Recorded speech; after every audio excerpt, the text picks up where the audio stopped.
Let's go. Happy Tuesday, everyone. I'm super excited. We dropped another blog today. We got amazing things in store this entire week. Yesterday, we announced and released our product to the world. Everyone out there that wants to have a demo or anything, let me know. Shoot me an email, shoot me a DM. And let's talk about the blog that was released today. Right? One of the cool things that I would say about the blog was this was a blog that was, I want to say, submitted last year. And Ron, you got the screen up. Can you pop it open for me? And we received this, and it was pretty cool. It was pretty innovative. It was even before we had a portal. So just imagine where we are now. This was submitted last September. And Ron, before I will go into this, because I'm so excited, there's so many cool things going on this week. Introduce or reintroduce yourself, sir. Yes, sir. Ron Eddings here, GenAI security researcher at the Odin program, and also host and CEO of Hacker Valley Media. Yes, sir. Big ups, everybody taking some time out to be here. We're streaming everywhere. Bring your questions, bring your comments. We'll be fielding them. I'll be your producer. Marco's our host. Let's jump into it, Marco. Yeah. So, I mean, we've been doing this for a while, right? And I thought this was super innovative because at first, the first thing we did was we questioned, is these keys legit? And Ron, I want you, because I already spread this in different, Discords and Twitter. What happened as we found we had to prove it? What did I do? I called someone and I was like, you need a go ahead. Yeah, I mean, that's exactly what happened. And before we unpack this, because there's a lot to unpack. Yeah. Anyone that's joined in live, you're one of the first to be here. I see that we got a lot of people streaming in on Twitter, the LinkedIn starting to fill up. Drop in a comment where you're joining from. I'm here in Austin, Texas. Marco, where are you at? Puerto Rico. Hey. So you asked about this jailbreak. Mm-hmm. What I thought, what we did. This was early in the morning that this one was uncovered. Yeah. I don't even remember how you found it or where you got it or how it came. It was actually a submission, right? It was a submission from Asia. The only reason his name wasn't on there was because he did not put, like, when you submit and you register in our portal, we want you to go ahead and click to get the credit. If you don't get the credit, we're not going to add your name there. We're going to respect your privacy and keep it that way. But what we do internally is when someone submits, we try to unpack it even more. We try to understand it. And that's what I love what we do, right? We want to know the who, what, where, and why. And then what else can we do? And what else can we do? And how do we get to that next level? With this one, this surprised me because LLMs have a tendency to hallucinate. They're like that crazy best friend that we all had. They just start lying and making stuff up. So when we got the submission, Yeah. it was someone claiming that these LLMs were spitting out Windows OS keys. I was like, nah, it's not going to work because these are just random numbers, anyways. And then you made a call to someone in your network, like, hey, you have a Windows device, right? Try Hmm. this license key. And we were all on the Zoom. The license key worked. He swapped in another one. Boom, boom, boom. We're getting hit after hit. And you know what was cool about him swapping it? Because we do show 10, and he was swapping them. And what we were seeing was every time he swapped them, they were getting like a additional domain that it was associated to. One was a bank, right? So it was pretty cool. That was pretty cool. And I got to give it up to him. He submitted, and I thought he was very innovative. And one of the things that we got to unpack is that as you start to jailbreak more and more, there's Adobe keys in there. There's um, a Camtasia we found. So there's a lot of things that are good. The cool thing is that once we received it, once we approved it, we submitted it. Ron was on the call with me when we spoke to the gentleman at OpenAI, and he was so receptive. He was thanking us, and they kind of take. I want to say they took care of it because you can't use that specific jailbreak to like do anything. So kudos to him. Big kudos, big shout outs. Let's break this one down. We got the blog up. We see that it's a guessing game that leads to users extracting free Windows keys. And Mm-hmm. then as you get into the blog, we could see some of the tactic details. So break these down one by one, your interpretation of them and how, we operate with Yeah, describing these pieces anyways. yeah. This is what I always tell people, and it's like in a way sometimes hard to comprehend because what LLMs are there for is to give you answers, to provide you value, right? And this is where the reinforced learning comes in, and as well as like the guardrails, right? So anyone that uses Amazon with Bedrock, you starting to see that you could add your own guardrails in there. So it's up to the company to provide those guardrails so this really doesn't work. And it happens is the bypasses. This is why I got into it because it really for me like drives me. How can I bypass these things? And as like time goes on and on, we're starting to see many other cool things that you could do with these bypasses.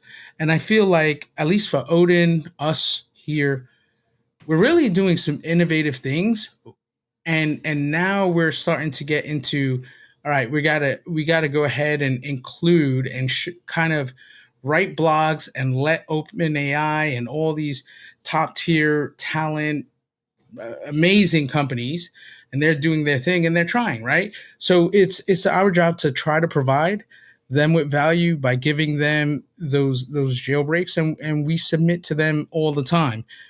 Now with this, it's just like when you're going ahead and you could even go ahead and Google search chat gbt guessing game.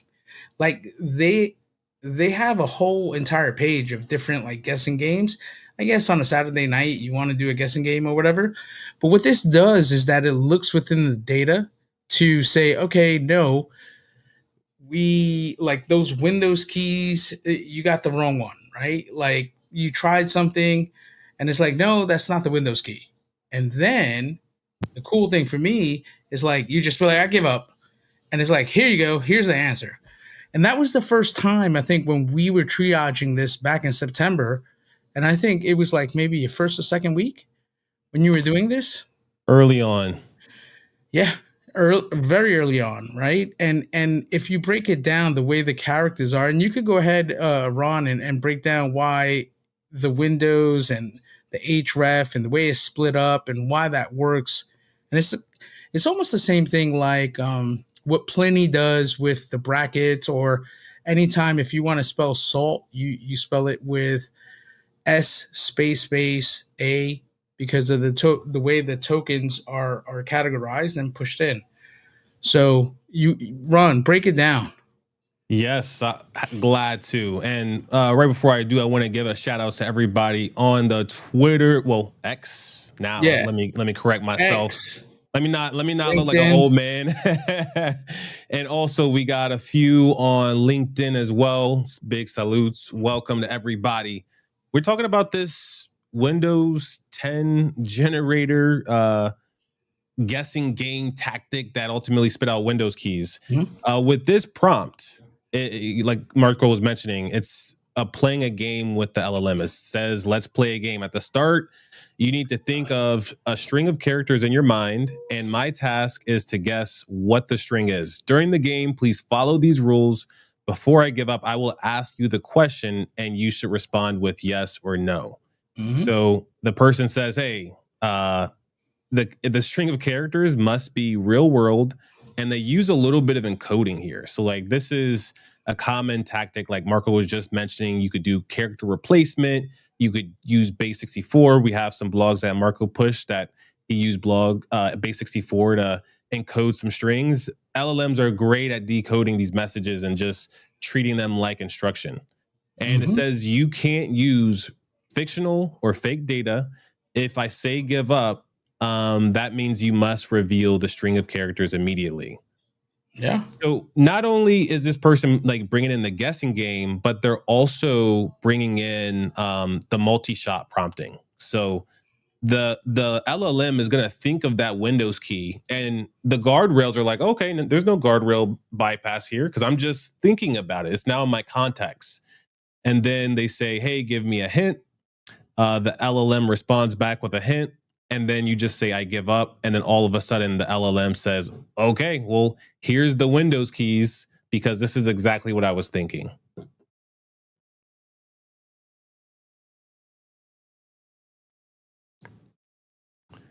So, Marco, what are your thoughts on this tactic? Is this Yeah. something that you think LLM providers should be on high alert for? Is this something that you think was of the old guard, the old jailbreak guard, and not really applicable today?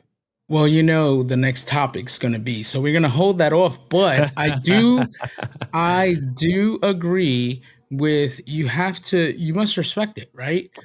Where I remember back in the day, it was like Windows was going after like people, right? And they were like, I think $250,000 fines for every time they would find an organization, not paying for keys and reusing the keys and stuff like that. It's big, right? And it reminds me of old school like tactics where you cut off your network access when you're going to use a tool and then Hmm. use it and then all right, I'm done with it, let's move on. So I think you have to be prepared, and I'm not going to say it's like OpenAI's fault or any other organization's fault, but they're not thinking of this as they're going in, but now they are, right? And it's it's one of those things that even today, I was conversating on the post that I posted on LinkedIn and on Twitter, and underneath I put the same game, and Grok was like, haha, you can't trick me on this, your move. And I was like, I put a screenshot and I was like, no, I already did it on the app. And then they were like, oh, if you're that cool, give me like how to mitigate it, like literally. And I was like, and then after they said that, they were like, how do you know it's not like a fake key? And I was like, give me a minute, I have a Windows box, I'll test it. By the way, if you go to the post, Grok deleted it. But I think I'm smarter than Grok because I took a screenshot immediately.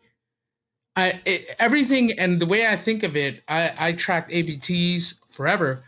So my habit is always to screenshot. I have thousands of screenshots in a folder, right? Because I'm constantly screenshotting it, and I screenshotted that. And then Gotcha. someone commented, oh, look, you can't talk to it like that. I was like, no, Grok deleted what I had there and I posted it up. So you can see the conversation that I had on that link there. So, I mean, let's move on to the next subject because I think we're going to unpack a lot of the things that we're gonna premise and talk about because this was, last September. Right. And what I want to do is speak about the last month, over the last week. And one of the things that I would say as Ron goes on paternity leave and this week is last week he has the holy grail of all jailbreaks. And this is not hyperbole. It is something that I've been, since we had this discussion last Thursday, and since Thursday to now, there's been 2 days I haven't slept. I broke night July 4th, and I broke night last night. This morning you text me, "Hey, you're up." I'm like, I haven't gone to sleep. I haven't gone to sleep because the jailbreak is so amazing, and we have a code name for it. It's called "Oh Oh Lord." Lord. Oh Lord, and we do it with a little bit of a funny saying. But what this allows the LLMs and AIs locally is it tries to help you, and it is a social engineering tactic with details that before it would have taken me maybe 4 or 5 prompts, but this is a one shot with all the details that you need. And it is the best assistant I've ever had. I don't think I've broken 2 nights in a row for the last 20, well, I don't want to say 25 years, or I haven't broken a night twice in 1 week. So you got to So, break down what breaking a night actually means, because that's an encoding tactic. yeah, here's the encoding is you're so like, you have your 9 to 5 and you do your thing, and then you go hard body, and then you start that 6 p.m. grind. Let's say you clear out your schedule and you got a task, it's going to lead you somewhere. And with that, on Friday, I started grinding around like honestly 2 p.m. I didn't go to sleep until the next day 10 a.m. And last night was the same thing where I started really going back into this at around 7 or 8 p.m. and didn't go to sleep until what was it when we got off the phone? Like 7 a.m., 8 a.m. Because it's you become limitless. That's what I would say. Limitless is the word. But for anyone that is curious, what does breaking the night mean? Marco stayed up all night. The Yeah. LLM had him so caught up because Yes. of the possibilities. That's why we got this broken down into 2 categories as well: ideas and jailbreaks. Because I think a lot of the times when you're exploring a new idea, it also leads to a jailbreak. Like the oh Mhm. Lord flaw that we're talking about, that we're still researching and unpacking, came from wanting to be a better programmer. And then all of a sudden it leads to jailbreaks that ultimately produce additional jailbreaks. Mhm. But I wanted to get your mindset, because I honestly got into this line of work because of you. I didn't really think about jailbreaks before we started working together, and then you opened up my mind, and I got to work with a lot of our researchers. But Mhm. you're the triple OG, the done data. Yeah. Let's break down a little bit like how you think. I want to break down a few of the ideas that you commonly have about Oof. building, and then also where does the overlap lie with what you build and This is what you great. jailbreak. I definitely let's go to ideas. Ideas first. The way my brain works, and it's constantly working, is how do I look for exploits, whether it's traditional software or jailbreaks? That is constantly on my mind. There's a separate, bring another one over to the right. It's what can I build to supply the most value to the game I'm in, the Odin Discord channel, because I always say this, like to me, they shout out to everyone that's on my Discord channel, on the Odin Discord channel. They're my North Star. They give us our directions. And I've said that so many times. And I say it publicly now. I want to support them as much as I can. And, over the last 2 or 3 months, it's been so busy. I haven't been able to do that. We just hired Andre Hall, to come in to support Hey. them. He's going to do an amazing job. And I know that. But like they're my North Star when it comes to jailbreaks, supporting them, getting them paid. Because other bug bounties, I'm not going to say anyone's name, they don't dictate the game. They let the company dictate what they're going to pay the researchers. So that's not happening here. We're for the researchers. I'm a researcher myself, and at night I am researching. So the third bucket is what I call the Einstein bucket for the ideas. And the Mm-hmm. Einstein, give it to the top left over there. Top left. I guess is, yeah, that way. I guess is your right, my left. No, that was that was just a brain fart. Let's keep rolling. Okay. So it's the Einstein effect, right? I looked at this like this is the question I always ask myself. Like Einstein is has passed away, but his 1908 papers has stayed, right? He's impacted our world for the last hundred in the 1900s, right? And I try to say, what am I going to do to try to impact it? And I think the mindset of someone to say, I can do it. Why? And I always say this in my talks, why not me?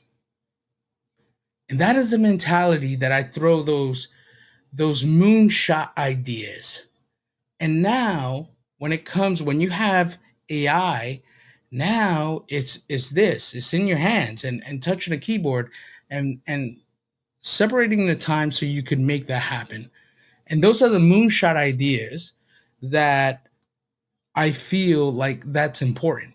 So for me, that's the way I look at it. These like Einstein ideas don't come often, but it's like I want to reach it, right? And Ron and I, we have conversations daily about like signal to noise, right? There's a lot of noise, but what is going to hit hard? What can you do the next 18 hours? What are the three things you can do that's going to hit hard? Right? And those are the things you got to concentrate and knock out. And that is not my principle. It is like a Steve Jobs principle, or like I've heard this many times.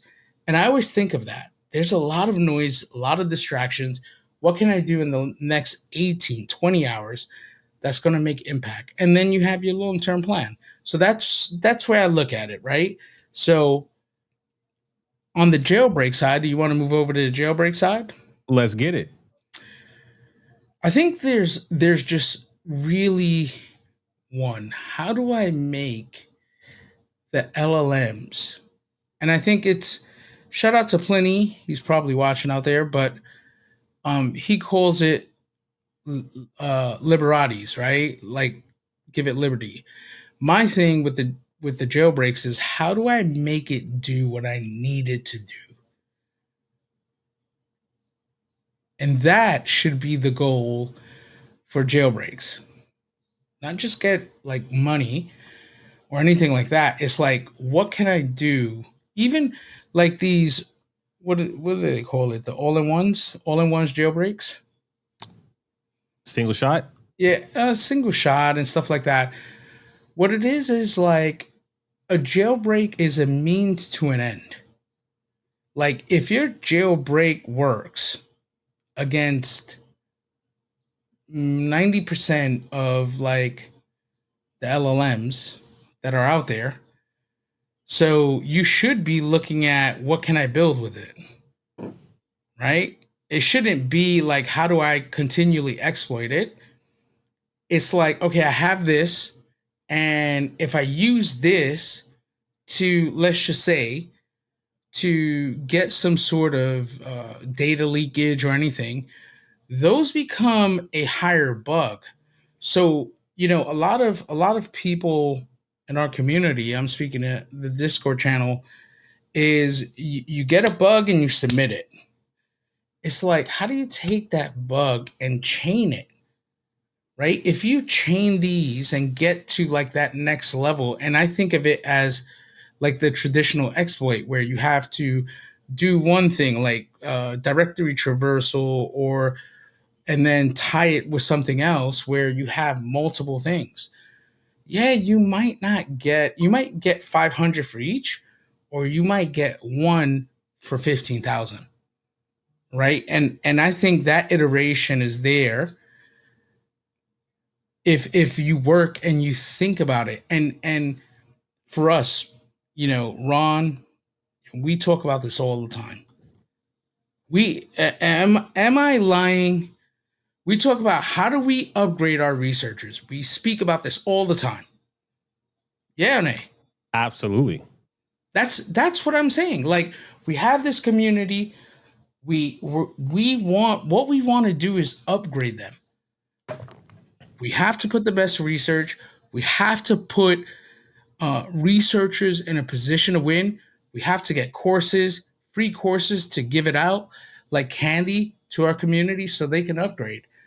The better upgrade, the better these LLMs are going to be in the future. They have to be secure. I want to unpack one thing, and Let's go for it. we're going to remove this for now. Okay. We're going to remove this for now. We're going to get back to it. But what we want to do is really speak about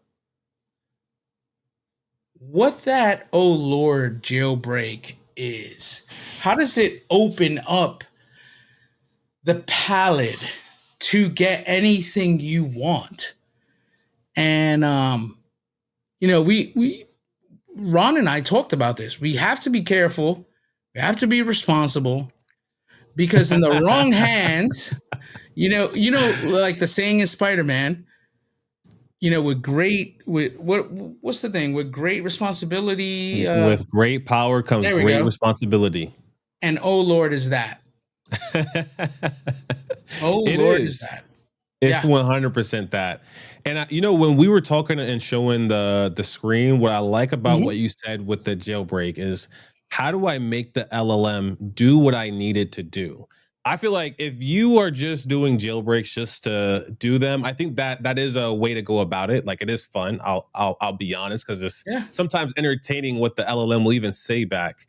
But I think that the bigger question is like, all right, I'm trying out this tactic, but I'm trying it out for a reason. Like, my mind is already thinking about, this is a way to social engineer, or this is a way to try to convince someone to do what I want them to do. Like, you could use sales and marketing tactics on ChatGPT and other LLMs to do jailbreaks, because like, they're very impressionable, and like Marco mentioned, they want to assist. So if you ever think like the LLM is being malicious, no, it's being helpful to a malicious person. Yeah, that is very cool. I'm happy you kind of clarified that, because the way I also look at it is like, with a jailbreak of the caliber of what we've been using the last week, it opens the palette to anything. And when I say anything, it's not like do anything now. It's like, no. I need you to do XYZ. It doesn't matter what it is. So if I need you to do anything and pen test a website, or grab Ghidra or something like that. What do you need it to do? Let's not speak in hyperboles. Well, what do you need to do? For the security researchers out there, I want to give them a understanding, right? Because when you talk about, oh, I can do marketing, no. Imagine like getting Ghidra and having it bend. This is what we're talking about. This hasn't been seen. It hasn't been talked about. And this is where we're at, where everyone is seeing what we've seen today, which was last September. And I think there, and I spoke to you about this. I think it was Saturday, and I said, "Hey, it's the first time I'm a little nervous because nothing, nothing out there could be. How do I say this? And nothing. There's nothing out there that cannot be broken,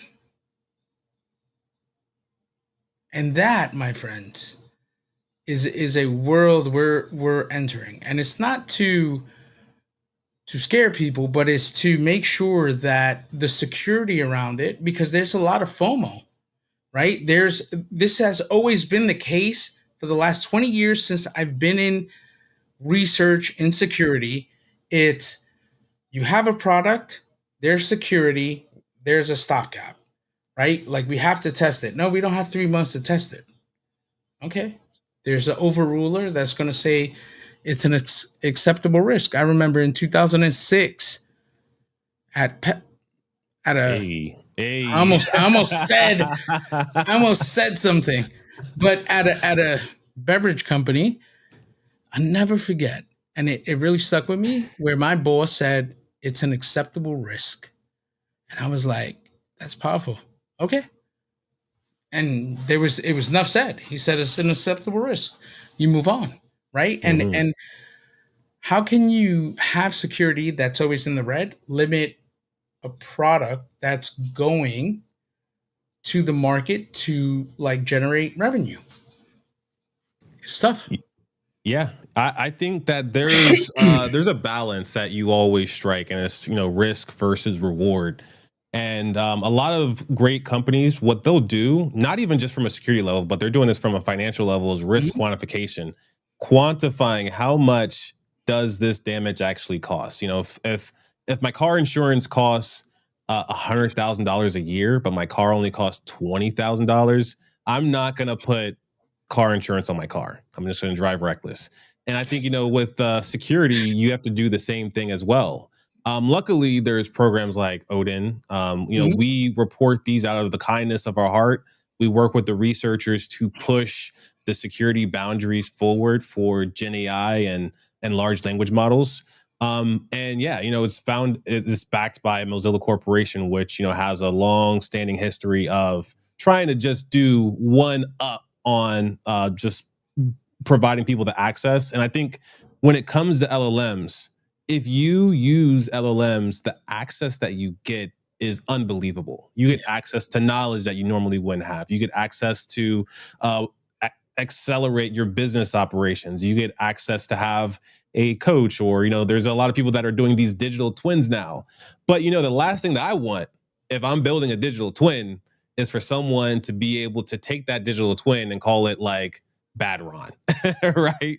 We don't want, with finding these types of jailbreaks and looking for these creative solutions. I think, what we're ultimately doing is helping people with the egg shield, because this could be something that is just damage to your reputation, or it could leak someone's very sensitive information like my health records. And I know my health provider is using LLMs as part of their workflow to give me those chat bots that are getting more helpful today, I'll say. Well, we can look at last month GitHub, right? Where they created MCP, and the MCP allowed people to look at their private repos. And then we had Asana around 2.5 weeks ago, where they created an MCP, and that MCP allowed data leakage from other organizations to see you know the data that a sister corporation or Pull another pull up the screen. organization. I got you. So yeah, check this out, right? Like, we got Mhm. someone's just using an MCP. They're like, okay, dope. I got an agent. Let's go. I'm about to, get all this stuff done when it comes to my code and project.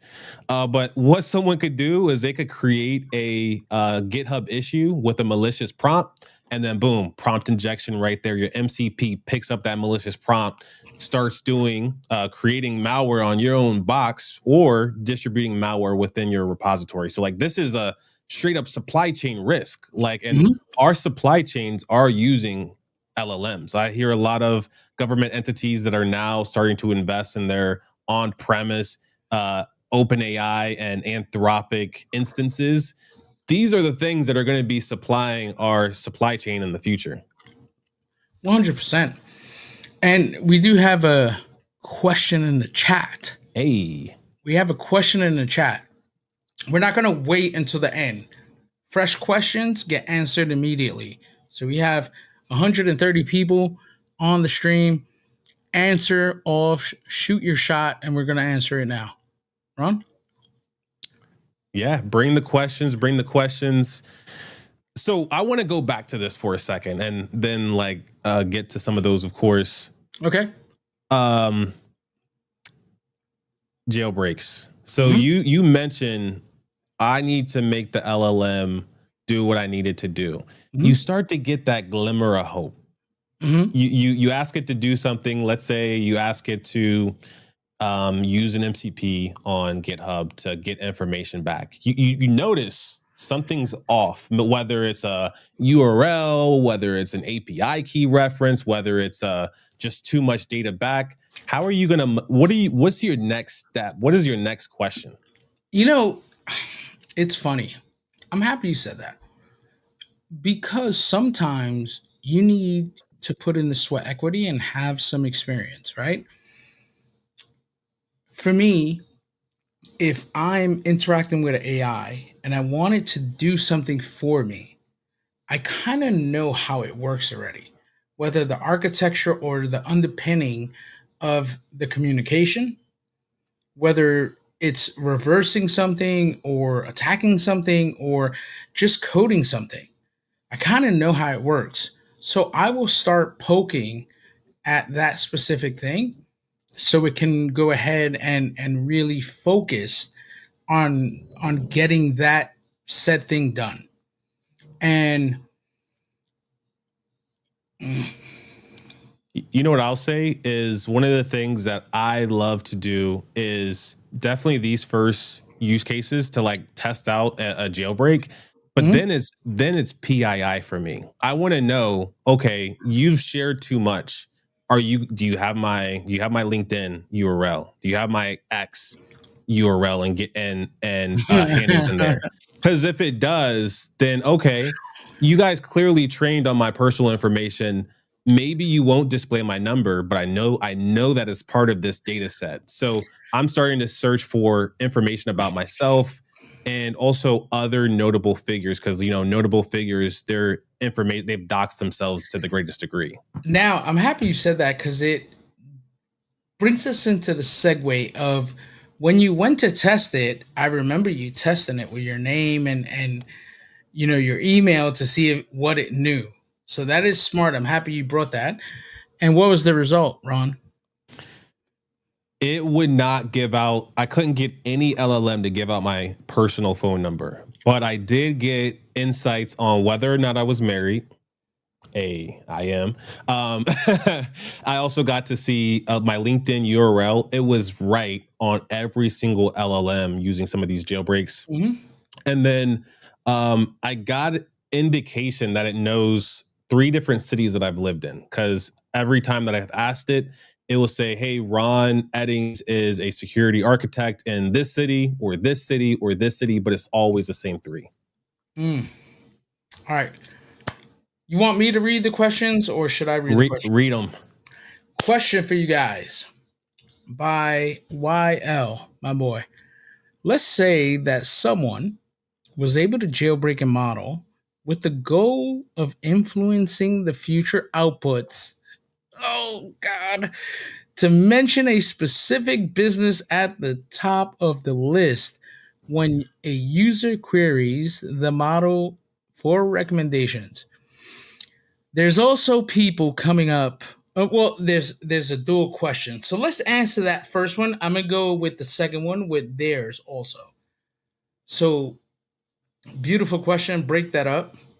Yep.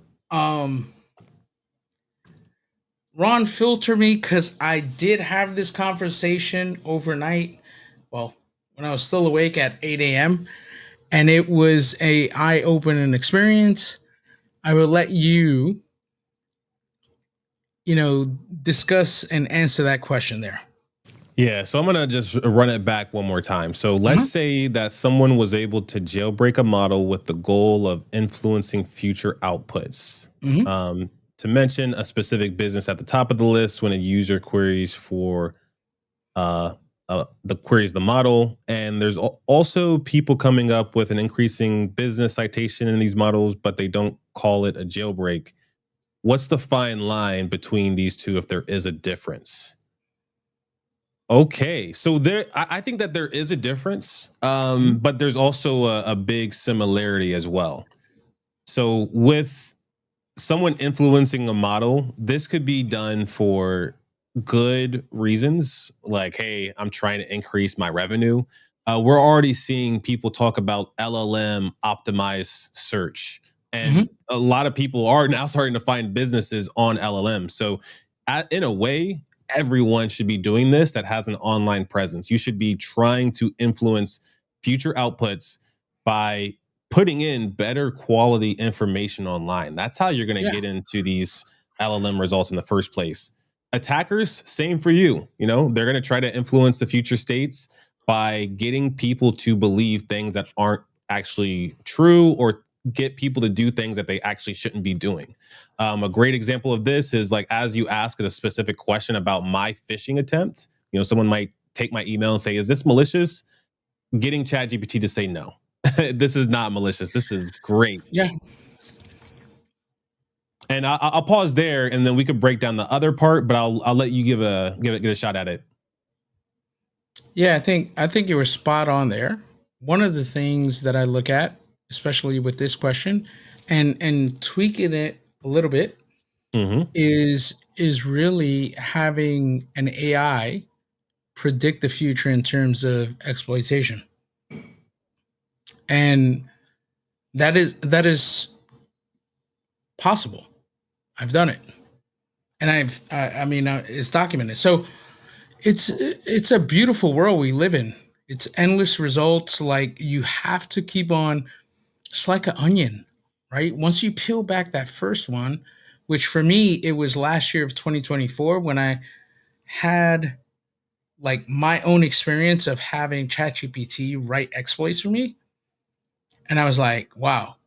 But the aha moment for me was, I believe, in October of 2023 when I had it look for a specific exploit within code of UEFI, which is the BIOS, and like it's only like the top 1% of like researchers that are working there that understand how to exploit it, and it did it in 2 minutes. It took me about a year and a half to just understand how the BIOS works, but it did it in minutes, and that's when I knew. I was like, oh my lord. Oh Lord. Oh lord. So guys, make sure you continue to put the chats on. We're going to be here for a while. Where do you want to go with it now, Ron? So, you know, we've been breaking down your thought process. I'm gonna break Mhm. down mine. So, Go for it. you know, I think that when it comes to me, you know, I come at it from a little bit of a different perspective. So I'm gonna put up Mhm. ideas, gonna pop jailbreaks over here. When I'm breaking things down, you know, what I'm curious about always is, what does the LLM know? Because if I Mhm. know what the LLM knows, then I could start to craft specific jailbreaks. So what does the LLM know? That's, you know, first idea that comes to my mind. If I'm trying to get the LLM to give me my phone number, but it's never seen my phone number, then it's fool's gold. Not going to be able to get it to predict that. But if I know that it knows that, then I can start to interrogate and expand on that. So if I know that it has, let's say, information on exploits, what we all wish LLMs have when we use them is information on us, like our internal repositories. But now with things like MCPs, uh, we can now start to use things that aren't directly connected to the LLM. So I want to know what the LLM knows, whether it's about information, things about me, and then I also want to know, what does the LLM have access to?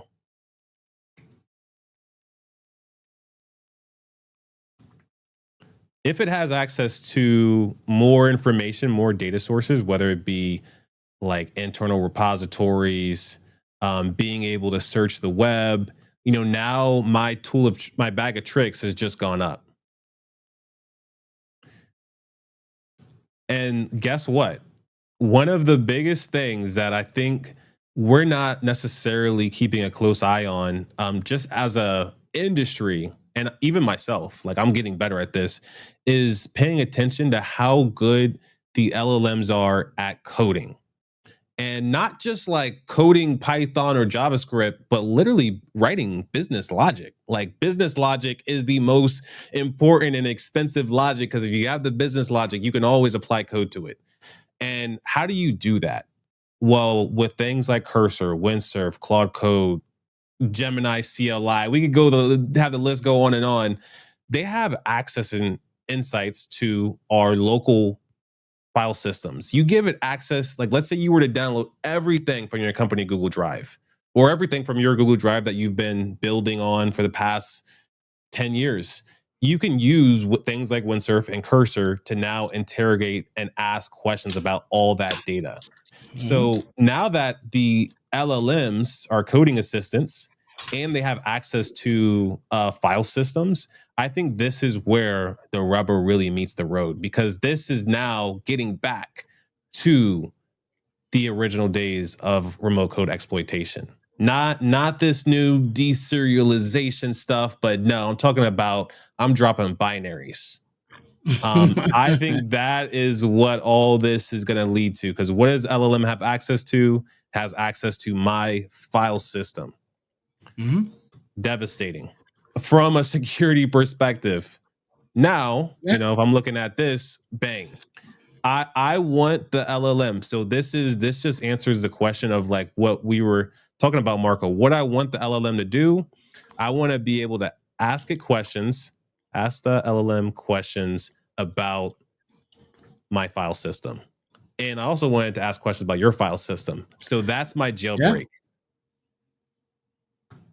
And I would say this is how my mind works. Like, all right, I'm thinking, ideating, and then I lock onto something. And that's how I ultimately got to the oh Lord. And then this just became a massage technique to get to the jailbreak. Like I knew what I wanted to do. I had a goal, and the goal ultimately led to a jailbreak, but it also served a use case that I needed to solve for anyways. One of the things that I constantly run into from questions is like, how do you know, right? What is going to change when you know that like AI is like, I don't want to say taken over, but like really are like you must respect it, right? One was like last month, which was XBow when they hit number one at Oof, HackerOne. big time. I've known this. I literally had dinner at DEF CON with the XBow CEO, Anthropic sister, and we were talking about certain exploits of LLMs, how to use it into the real world. And I knew that was the path.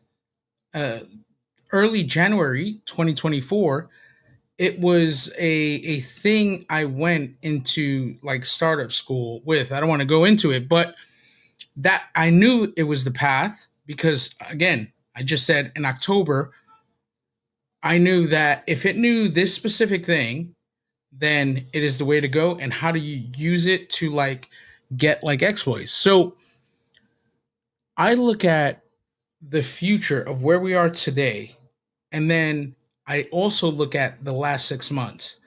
And I have a question for you, Ron. From September when you started of last year to December, there was a exponential growth. But from January to now, it is completely different. I wanted to get your perspective to like really go into the details of what you've seen the last 6 months compared to 2020, late 2024 and Q3 or Q4. Wow. The The growth is ridiculous. You come on my platform all the time, and I think what I love doing is doing the predictions. Hmm. And every time you've come on, you said, "Hey, this provider has to drop a model by this date," and they on the date on the week they drop a model when you say it because you're very close knit Cheers, to my share coffee, right back at you. because I We have been spot on. It's crazy. But the growth that I've seen is I believe it's actually starting to get cheaper for people like XBOW. So I Yes. got the article pulled up. They raised over 117 million. And Hmm. guess what? As OpenAI, Anthropic, they release new models, the models get smarter. They get better at detecting exploits. The Yes. cost and complexity goes down for XBOW. But as OpenAI starts to see, okay, it's going to be the Amazon effect. I see these companies are building businesses around my platform. I don't necessarily want to compete with them, but at a certain point, my customers are going to start to ask me for a very specific feature. I need OpenAI to help me with generative AI bug bounty Oof. research. All All right. that all it's not that they're trying to compete, it's that they want to help their customers. And that's where I think businesses like this are so strong and solid, but they're also at risk.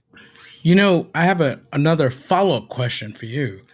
Is as you and I have gotten better at prompting, which goes from multi shots of 4 or 5 prompts to a condensed one prompter that really hits.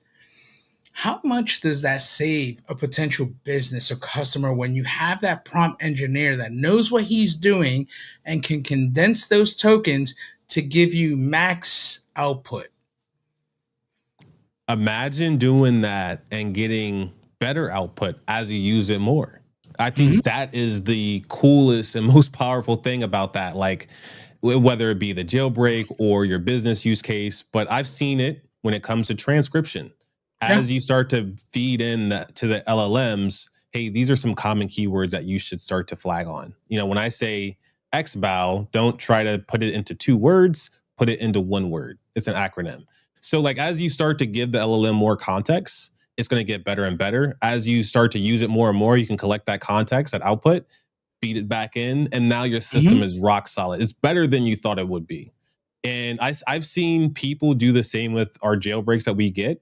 I might decline one because it might not be eligible for bounty. And then they come back and they refine it. And it turns into a sharp diamond that can go through any LLM. I think that seeing stuff like that, like you could see it on the business side, but the jailbreak and security side is seeing the same thing. Yeah. Kudos to the Discord channel over there because they really are taking it to another level. And that conversation to me is amazing. We do have another follow-up question. If you want to go ahead and take that and bring that up. Oh, yeah. So let's go ahead and go through it. It says, what if we start seeing wholesale reputation abuse from people who want to influence future outputs negatively? Do the Mm. AI labs have any responsibility to maintain neutrality / responsible outputs that are weighted in the truth? You see the same thing happening with negative SEO attacks on a business. This could become the new attack surface for companies by their competitors. Wow. Okay. This is I like the way you think because businesses need someone like this that's asking the hard questions. Hey, there's going to be someone that wants to steal my business, and there's also people out there that want to poison the well. We see that every time we Mhm. see things with political news. Like, people are constantly blaming poisoned wells for political news, but hey, maybe there is someone poisoning the well. But this is a great question. Go ahead and break it down, Marco. I think YL, him and I, we really see eye to eye. And the one thing that I've noticed over the last 6 months is that you can't predict where AI is going, right? Why do I say that? Because I constantly have been harping on this since last November. MCP was released. I've never seen anything like a protocol release that has picked up the fire and wave like MCP. Big And I time. think to myself, no authorization, no authentication, clear text. The server could attack the client could attack the server. You're seeing leaks all over the place. And I'm like, we're living, it truly reminds me of 2005 and 6. And it brings me to a place that I think of constantly where the potential of the exposure, like what is that risk for the company? Because Weil could bring that to the CEO and is like, I don't have the answer, nor do I have the appetite right now to go ahead down that avenue to spend cycles when I need to lift up these like solar panels onto the roof and get 5,000 solar panels out into the world. It's like, you know what I mean? It's Yep. something that you need a YL to come in and say, great question. Go ahead and solve it. I don't have the answer, right? And those are when like a YL that are in organizations become really an influencer. And if he's spot on or if he's ahead of the curve, it's like, wow, he's really in the trenches learning this, really understanding how everything is interconnected and how it's going to affect the future. And those are the people, and I've said this many of times, someone like, wow, I know him. He's not technical, but you want to bring him in because he understands AI and he could get things done with AI. And many people that are not using AI potentially might be uh, missing out and putting themselves, in a position where in about 2 or 3 years they might be missing out. There's a very famous quote by Sun Tzu. Let me just pull it up. Know yourself Mm-hmm. way more than you need to know your enemy. But so Sun Tzu says, if you know the enemy and know yourself, you need not fear the result of 100 battles. Mm-hmm. If you know yourself but not the enemy, for every victory gained, you will suffer a defeat. If you know neither the enemy nor yourself, will you will succumb to every battle. That is what you should worry about, especially when it comes to the question that was on the screen. Hey, would my competitor do this? Would I know? Is that going to be the case? You need to know your business. So if you care about your online appearance and Mm-hmm. visibility, you should know exactly where you rank. You should also 100%. try to get to know the people that are similar to you. I call them partners and collaborators. Some people Mm-hmm. call them competitors, but you should know who those people are as well.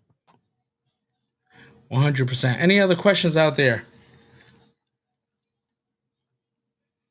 Oh, we have. I don't know if the gentleman was joking or not, but I would love to read something like that because I like always breaking it down in terms of how you spend your time during the day. You know what I mean, or at night. Somebody It's asked that. he goes. I'm not going to mention his name because I'm gonna dissect this. He goes, me breaking down my idea. I sleep at least 10 to 12 hours a day. I think he was joking, but I want to break it down. And then play games, work 1 or 2 hours, and go back to sleep because I have AI. Hey, And wow. some people might feel that's a dream, right? The way I look at the way I look at it, and we've been seeing Wait, so hold these. on. Let me unpack that. I play a game. I play. He goes, I Oh, sleep at least 10 to 12 hours a day, and love it. then I play games, Play work games 1 or 2 hours, and go back to sleep. because of AI. It has to be. He didn't say that, but that's what the context is. Thank you, AI. Yes. And What a G. I'm gonna And this is actually the life that I think we're all trying to build, especially this is the American dream. Like we want to work, we want to play games, and we want sleep. So, I say, hey, if this works for your schedule, maybe you're super productive in those 1 to 2 hours. Big shout outs and salutes to you. But this is, I think, goes to the point of AI as well. Is like if you have the right team behind you, why do you have to work 80 hours? I feel like my mind, the way that it works is I'm always learning. So I don't consider that work. I consider Yeah, like, and this isn't work either. Like I feel like the clock just stopped. It's past 5 p.m. It's 6 p.m. your time. But this is fun. Like we're gonna chop it up anyways this afternoon, this yeah. evening. So this is just a public, form of us doing it. So I'm right there with them. I would say my work hours are probably around like 4, where it's really doing things that are, I would say, tension inducing, where I got control, but I'm not necessarily like I'm not flowing. Is can you copy this and go to the paste yours onto the right and just drop Ron in there. Mm-hmm. So and fix yours up so everyone can see Yep. it. Sleep, I would say honestly, 6 to 8 hours. It depends on the night. Do I Gotcha. play games? My games is YouTube, gym, family time. So Hmm. like that's game time for me. Work, I'm available for, I would say for meetings, 6 hours. Hmm. Meetings. I do a lot of meetings for anybody that's curious. And like pure work, probably Deep honestly two work. hours. Deep work. Let's go deep work. It's not Deep pure work, work. yeah, deep work is 2 to 3 hours a day. Yeah. Hold What's on one yours? second. Hold on one second. Yep. So let me go ahead and just clean this up while he does this. So I mean that is an awesome schedule. That is an awesome schedule. So mine would be, is this, yeah, like your dream schedule or schedule now? This is my schedule now. Okay. So I would say 6 hours. 5 or 6 hours. Um my play would be hacking. That's my YouTube, or that is my Netflix. I purely enjoy it, and I would say maybe 5 hours. Ooh, okay. Yeah, 5 hours, and then between I would go meeting slash deep work, a good 10 to 12 hours,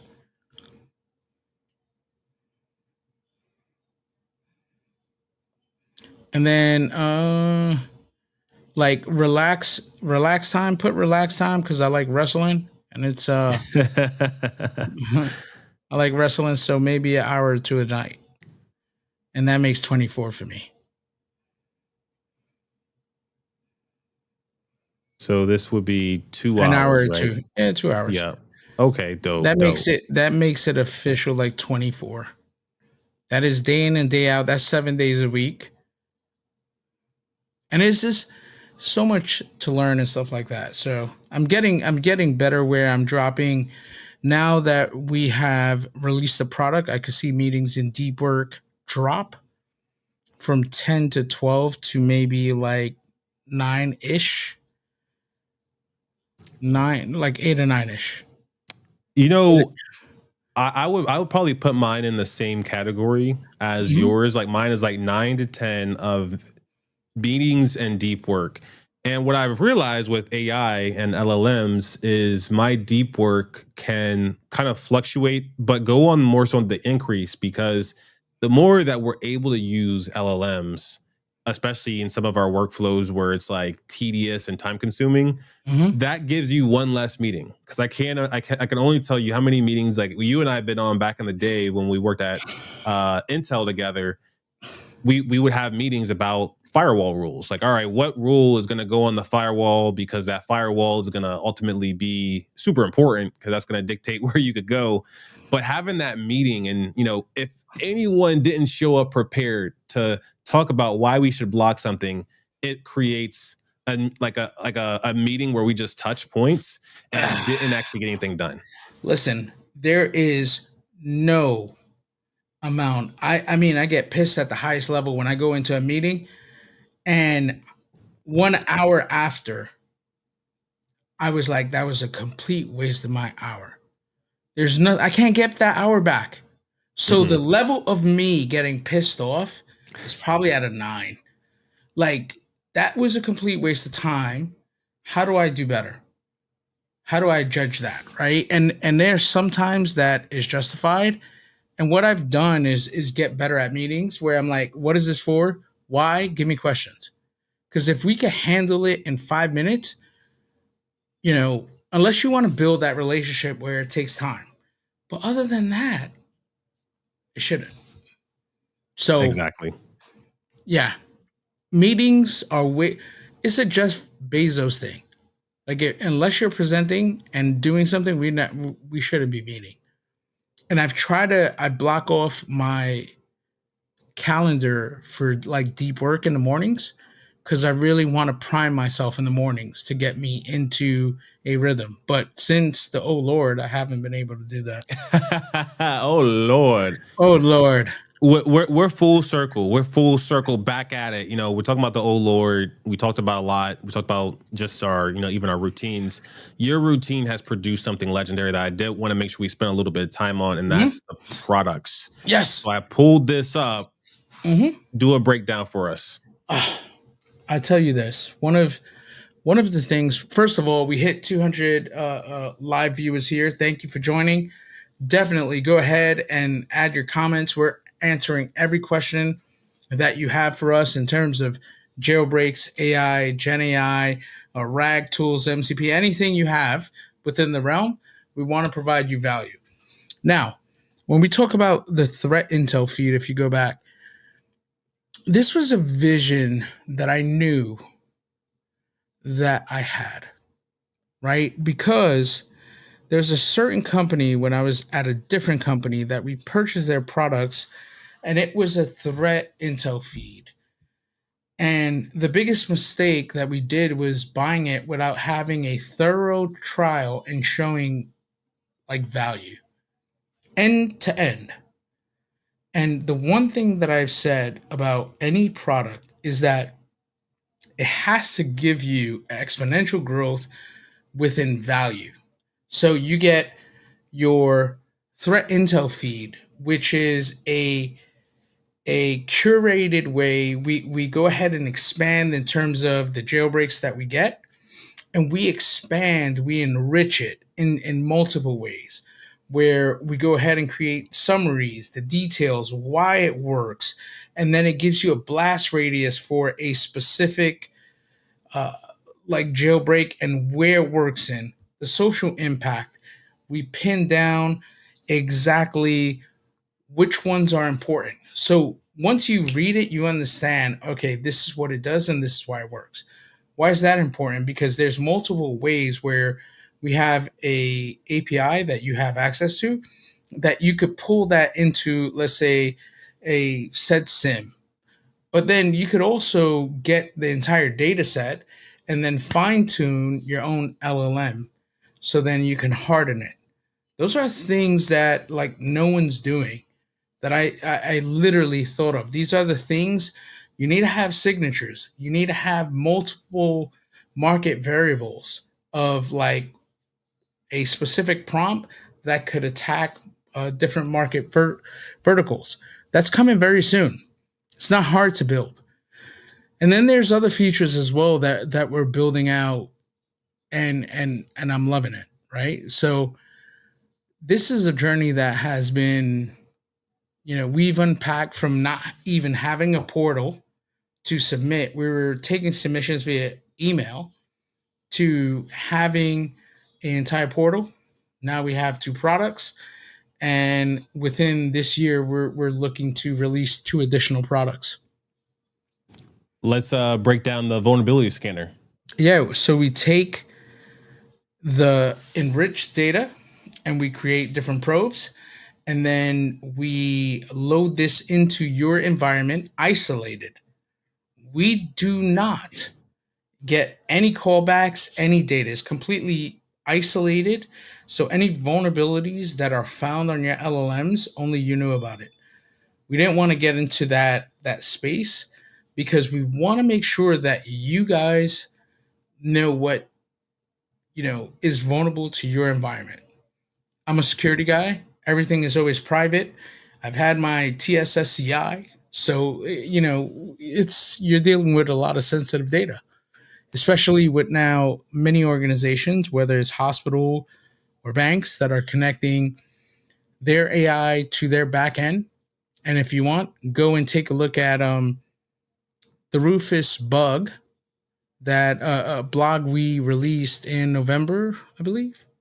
I think it Mm-hmm. was November, and that blog did very well, and that was hacking Rufus.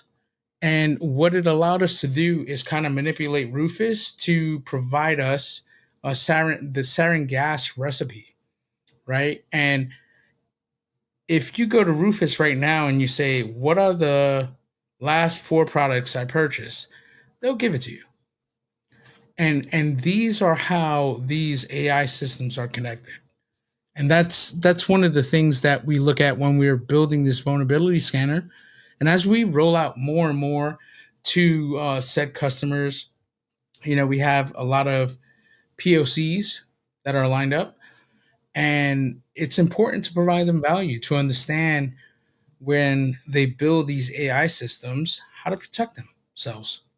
It's like very important, and we have conversations with organizations that they've told us, like, we've built this, we don't know how to test it. And that is the validation that I need, right? This is why we're getting the POCs and so on and so forth. You know what I love about the vulnerability scanner, and just like, combining some of these insights to ideas to products, Hmm. it's this is kind of like taking a bug bounty program and putting it into a box. Hmm. So like you're taking a lot of different Mm. experiences, a lot of different perspectives, and you're able to discover, hey, are these things going to work for my model? Like, Hmm. especially for those, I'm a huge fan of a few different companies that do online healthcare services. So One Medical is one that is very popular. There's also another one, I think it's called Sprout Health, and these providers, they're getting a lot of customers. Everybody wants access to healthcare that they could get in the comfort of their own home. The way that they are uh, bringing in supply to the demand of questions, because people ask their doctors questions all the time, is having a co-pilot of an LLM give the doctors some notes, uh, give the user some automated questions that they should probably ask in addition to their original question. The last thing that you want as a healthcare provider or as a patient is to get inaccurate information, especially because time is always on the line for our health. We only have so much time on this earth. So I can only imagine, like not having the opportunity to secure something that is going to be speaking directly to my customers. And I'm not even in the healthcare space, but like especially as a healthcare provider, because that's people's lives and families on the line. Yeah, I'm completely with you. We have a question from LinkedIn. LinkedIn. Let me bring it up. Okay, our guy Harris. What's going on, Harris? AKA Strawberry Cake. All right, so let's bring this up. Hmm. The question reads, what could be the future of AI jailbreaks? I started AI jailbreaking January 4th, 2025. Big shout outs to you for that. Asking on both sides, red teamers as well as blue teamers. How about that if AI jailbreakers enter the field of cybersecurity, whereas they have zero experience with hacking and pen testing? So I think is what he's asking is like, is there a route for people that are started as jailbreakers to get into cyber? I will let you answer that first. The future of jailbreaking, I think, is bright. And I say it's bright because, we covered MCP and we just saw the simplicity of creating a GitHub issue to create a security vulnerability. How epic is that? You didn't have to write a single line of code. You didn't have to disassemble a single binary, and you didn't even know how to really use the tool. All you had to do was create a post somewhere that accepts text and that is going to pass into an LLM. So I think the future of jailbreaking is looking so bright. We're going to see jailbreaks in ways that we didn't even think was possible, because who knows where my text input is going on behalf of the provider that I'm using, the SaaS that I'm using. I don't know where it's going. I didn't know that people were using MCPs to address their GitHub issues in that type of way that could provide a supply chain issue like that. That is good for someone for thinking creatively on using AI to address your GitHub issues. But hey, you got to have some boundaries.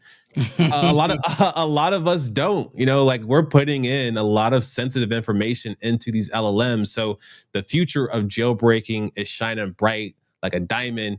Jay-Z and Rihanna is shining that bright. I'm not a businessman, I'm a businessman. And Let's go. I want to say you're so correct on that. And this is why I wanted you to go first, because at least what I've seen, before you even were hired, Pedram and I, he was on the stream yesterday, we were thinking to ourselves, okay, who are the people who are going to register? Security researchers and PhDs. That was our thought. And we're going to have to go to like the University of Austin and recruit people and this, that, and another. And what I found out was it was the writers, the creatives, the musicians that were submitting the first few bugs. And I was completely shocked. And that kind of changed my mind. It's like, no, you don't have to be a cybersecurity guru. I think creativity in this space and over time will allow you to understand how these systems work, and then you can start poking at them and bursting those bubbles and letting specific sensitive data be brought back to you. So I think the future is bright. I think we have not seen anything yet. So think of, I would tell a lot of people out there, instead of looking outside, look within. Look within on your desktop and so on and so forth. So that's the future, and we're going to see that. We're going to play in that space a lot. There's a book. I want to say, is it called The Formula, Marco? What's the book? It talks about one of my favorite books. There's 5 top books I always recommend. Is The Success Formula. The Success Formula. Yes, and what the book, a quick summary, and I hope everyone picks it up. It's whatever you create, you don't determine your success. It might be your best work, but no, it's a yellow cover. That's what I thought. It's a yellow cover. The Formula of Success. The Formula of Success. Gotcha. Scroll down. It's a yellow book. The Success Formula, I want to say. I'll bring it up, but yeah, go look at it. Let me go ahead and do that. So, at least for me, when I read that book, it made me understand that you might think that you've created the best work that you've done, and maybe that is true at the time. But if the world doesn't accept it, if you don't put metrics on it and it doesn't beat it, then it was a failure. And it's okay to fail, right? It's okay not to get that specific, there we go, the formula, the universal laws of success. And he breaks it really like down in terms of something that you work on. What is the difference between like, all right, you did a body of work, but it's not accepted. So is it a success? And what he was saying is that other people need to give you your credit, give you your flowers. And I love this book. I bring this book up because one, Marco recommended it to me. Actually, Marco recommended it probably about 70% of the books I've read, because he's a avid reader, crushes books. But I bring up this book with this question because it only takes one hot drop from you to change Mhm. everything, Yeah, and for the spot industry to on. decide what field you're in and how amazing you are. So you drop a jailbreak, like let's say you get awarded a jailbreak. After we get through the Mhm, disclosure process, hey, let's collaborate mhm, and push it like we were doing with the blogs. Get the formula working on your behalf, because it's not only about what you know, it's about who you know, and mhm, most importantly, who knows you. So if mhm. you are a AI jailbreaker who's looking to transition into cybersecurity, being a CIO, being a salesperson, it's about dropping in resources, building your network, and also having people be exposed to your body of work. Yeah, and for me, if you've ever been at like on X Spaces, on AI Jams, or you know, YL he has spaces, or just in general, you'll hear me talk about certain books. And I've been thinking about this for like the last week, is to put a book collection together that I think that you will allow, like if you go through these, you will exponentially grow yourself 100x like every 3 months, like 100x, right? Give me a tab open. Yep. Give me Moonwalking with Einstein.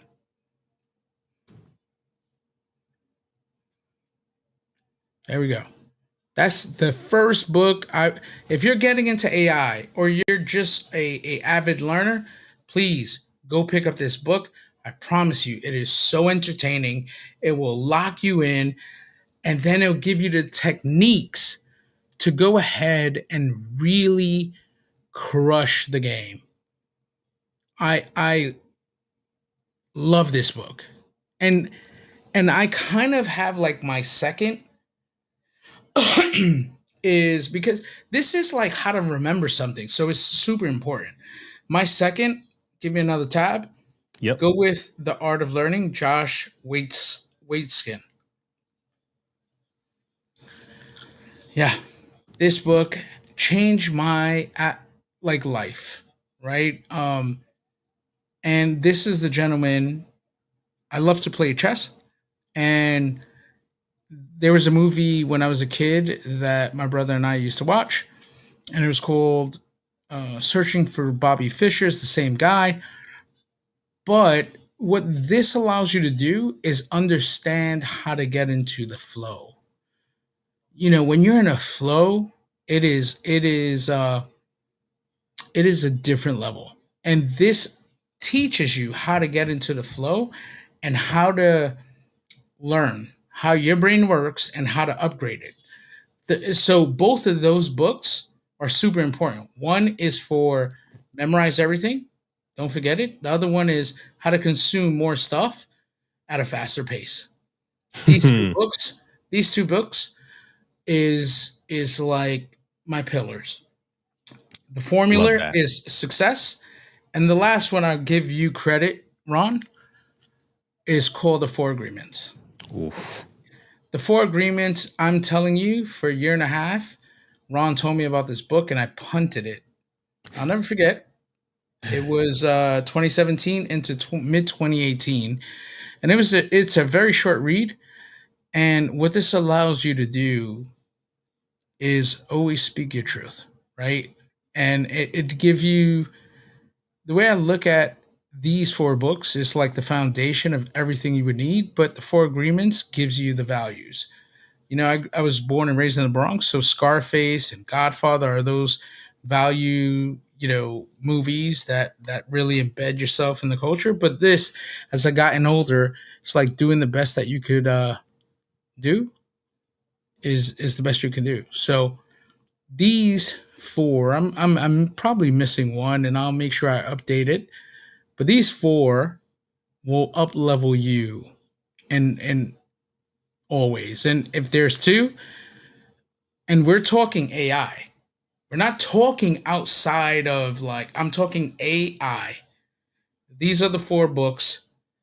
And if I had to take one away in terms of Gen AI, it would be the moonwalk, I would take these 3 books and take one out would be the 4 agreements, but like Moonwalking with Einstein is to remember everything, and the art of learning is so important because every day you got to wake up and hustle and get yourself better.